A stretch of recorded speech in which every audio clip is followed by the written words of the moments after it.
সূরা আর room. বিসমিল্লাহির রহমানির রহিম। রহমান রহিম আল্লাহ তাআলার নামে। আলিফ লাম মিম। রোম জাতি পরাজিত হয়ে গেছে।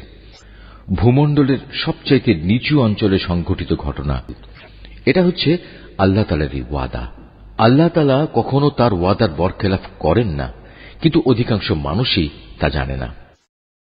তারা তো পার্থিব জীবনের শুধু বাইরের দিকটি সম্পর্কেই জানে, কিন্তু আখিরাতের জীবন সম্পর্কে তারা সম্পূর্ণই গাফেল। এ মানুষগুলো কি নিজেদের মনে একথা চিন্তা করে না আল্লাহ তাআলা কিভাবে আসমান সমূহ, জমিন ও অন্য সব কিছু যথাযথভাবে এবং একটি সুনির্দিষ্ট সময় দিয়ে পয়দা করেছেন? কিন্তু মানুষদের মাঝে অধিকাংশই এ সব কিছুর শেষে তাদের মালিকের সামনে হাজির হওয়া অস্বীকার করে।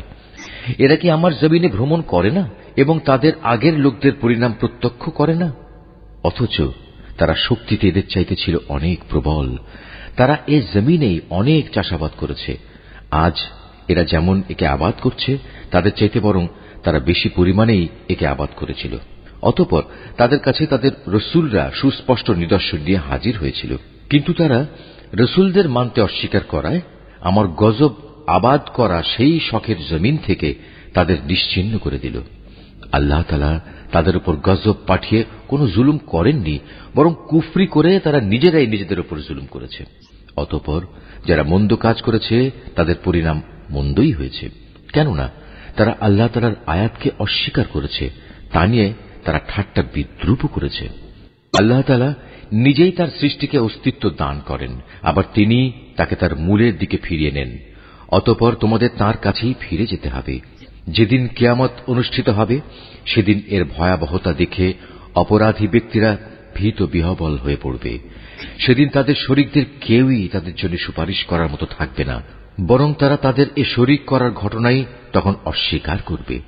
যেদিন কিয়ামত হবে সেদিন মানুষরা ঈমান ও কুফরের ভিত্তিতে আলাদা হয়ে পড়বে।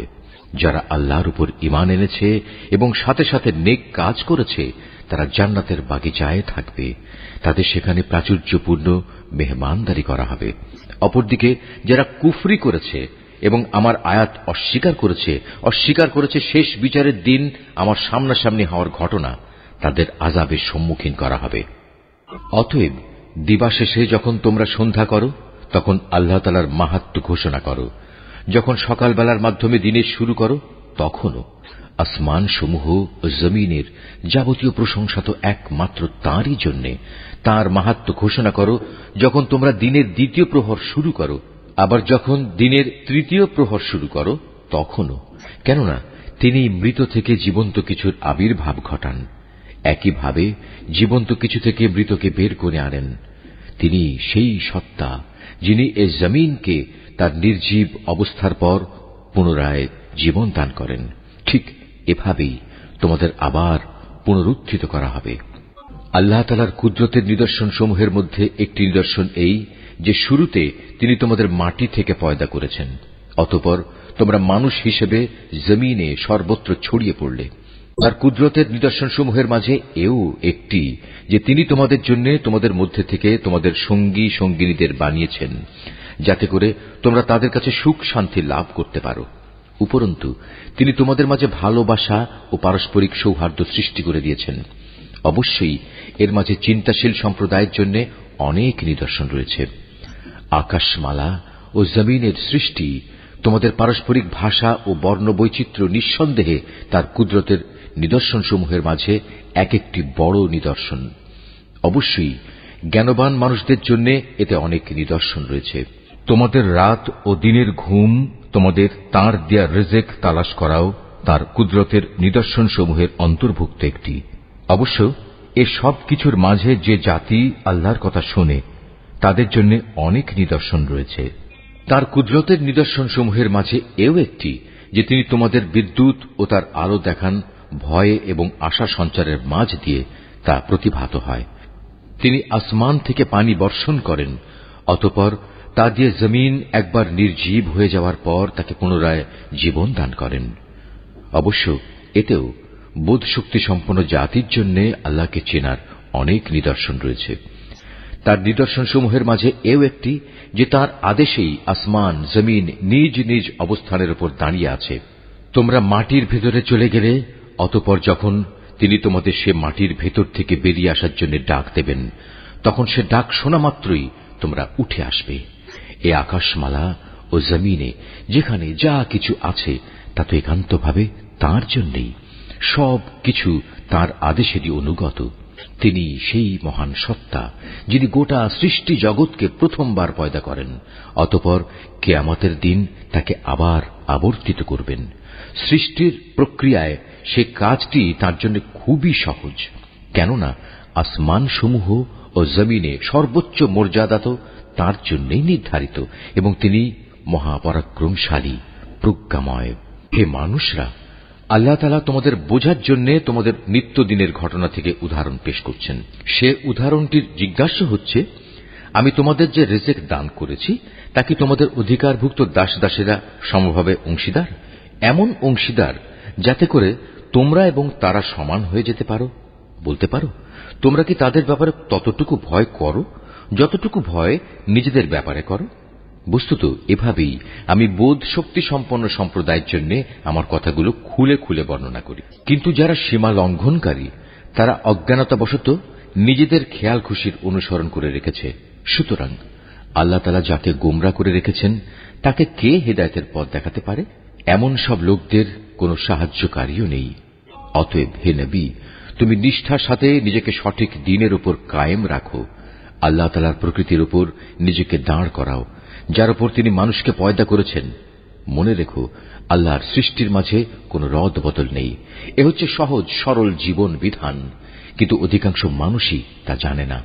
তোমরা একনিষ্ঠভাবে তাঁর অভিমুখী হও এবং শুধু তাঁকেই ভয় করো। তোমরা নামাজ প্রতিষ্ঠা করো এবং কখনো মুশরিকদের দলভুক্ত হয়েও না। তাদের মাঝে এমনও আছে যারা তাদের দ্বীনকে টুকরো টুকরো করে দিয়েছে এবং তারা নানা ফেরকায়ও পরিণত হয়ে গেছে। প্রত্যেক দলই নিজেদের কাছে যা কিছু রয়েছে তা নিয়ে মত্ত আছে। মানুষদের যখন কোনো দুঃখ দৈন্য স্পর্শ করে তখন তারা তার আল্লাহর দিকে বিনয়ের সাথে ধাবিত হয়ে তাদের মালিককে ডাকতে থাকে।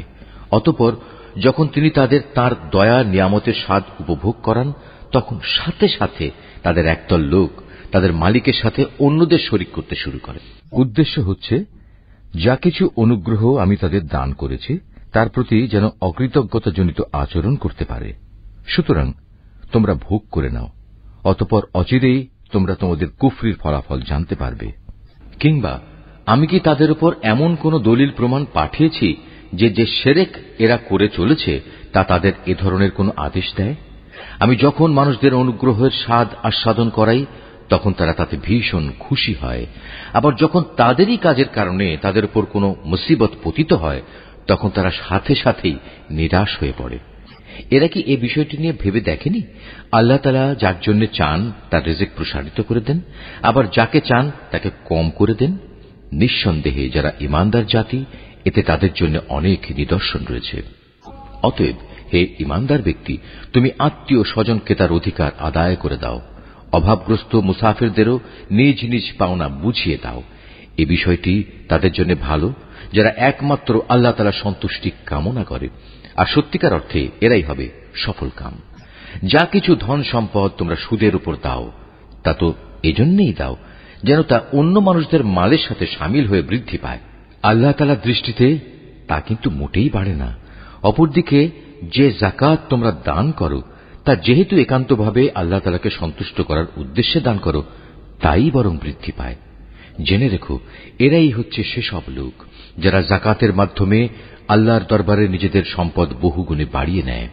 আল্লাহ তাআলা সেই পরাক্রমশালী সত্তা যিনি তোমাদের সৃষ্টি করেছেন, অতঃপর তিনি তোমাদের রিজিক দান করেছেন।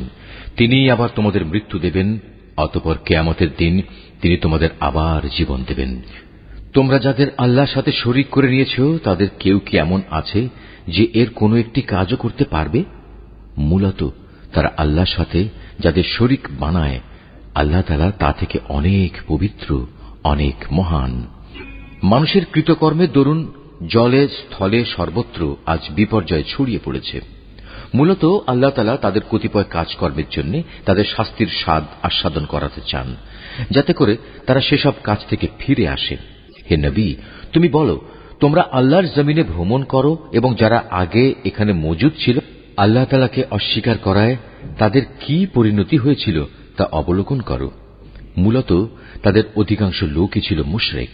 অতএব হে নবী, তুমি তোমার নিজেকে সত্য দ্বীনের উপর প্রতিষ্ঠিত করে রাখো আল্লাহ তাআলার পক্ষ থেকে ভয়াবহ দিনটি আসার আগে পর্যন্ত, যা কেউই ফিরিয়ে রাখতে পারবে না।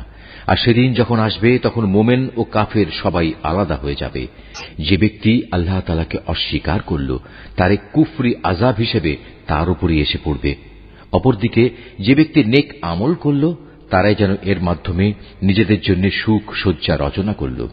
মূলত যারাই আল্লাহ তাআলার উপর ঈমান আনবে এবং সে অনুযায়ী নেক আমল করবে, আল্লাহ তাআলা তাঁর অনুগ্রহ দ্বারা তাদের যথোপযুক্ত বিনিময় দান করবেন। আল্লাহ তাআলা কাফেরদের কখনো পছন্দ করেন না।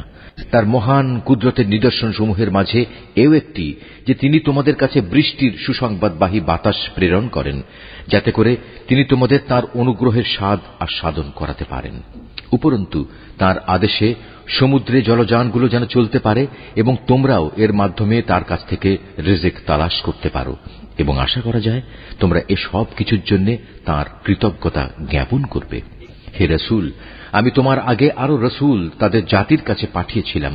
তারা নবুয়তের সুস্পষ্ট নিদর্শনসমূহ নিয়েও এসেছিল, কিন্তু তারা তা অস্বীকার করেছে।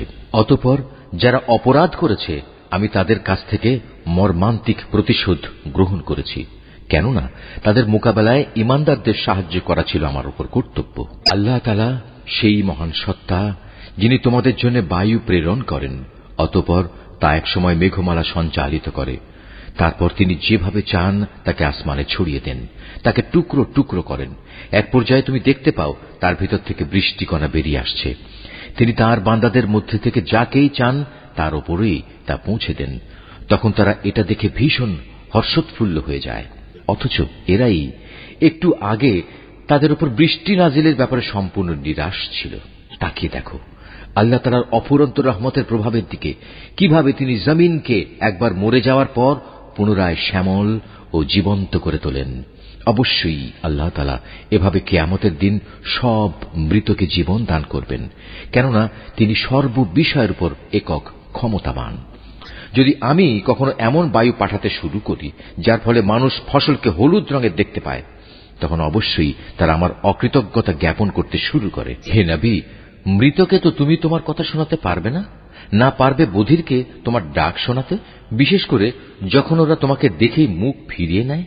তুমি অন্ধদের তাদের গুমরাহি থেকে বের করে সঠিক পথ দেখাতে পারবে না।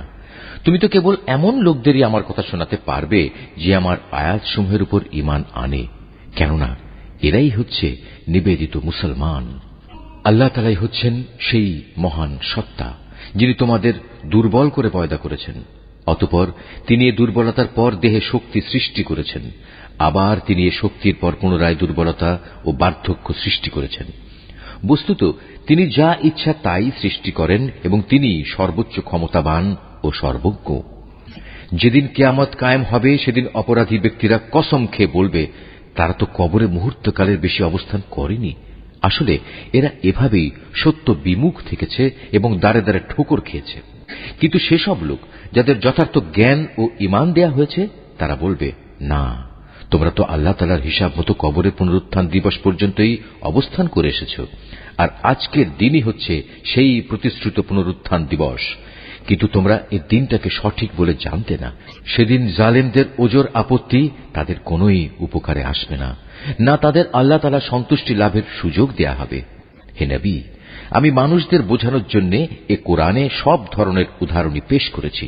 তারপরেও যদি তুমি এদের কাছে কোনো আয়াত নিয়ে হাজির হও, তবুও এ কাফেররা বলবে, তোমরা তো বাতিলপন্থী। এভাবেই আল্লাহ তাআলা তাদের অন্তরে মোহর মেরে দেন, যারা সত্য সম্পর্কে কিছুই জানে না। অতএব হে নবী, তুমি ধৈর্য ধারণ করো। অবশ্যই আল্লাহ তাআলার ওয়াদা সত্য। যাদের শেষ বিচারের দিনের উপর আস্থা নেই তারা যেন তোমাকে কখনোই সত্য দিন থেকে বিচলিত করতে না পারে।